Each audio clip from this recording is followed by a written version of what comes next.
शिक्षकज्यू, पूजनीय गुरुवर्ग तथा यहाँ उपस्थित मेरा सम्पूर्ण प्यारा विद्यार्थी साथीहरूमा आजको यस बिहानी उज्यालो प्रार्थनामा म परिधि कुमारी पालको तर्फबाट हार्दिक नमस्कार।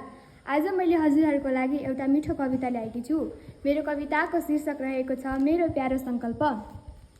फुलेको फूल जस्तो यी जीवन असल बनाई जिउनु छ, निराशा र रोदलाई घोटी खुसीको अमृत पिउनु छ। कलिला छन् हाम्रा यी पाइला, तर आकाश छुने चाह छ, अँध्यारोलाई चिनेर अघि बढ्ने हाम्रा आफ्नै राह छ।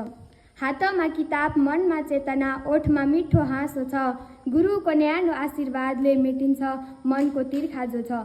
काँचो माटो हौ हामी त सुन्दर मूर्ति बन्नु छ, मेहनत र इमानले बाटो हिँडी सफलताको शिखर चुम्नु छ।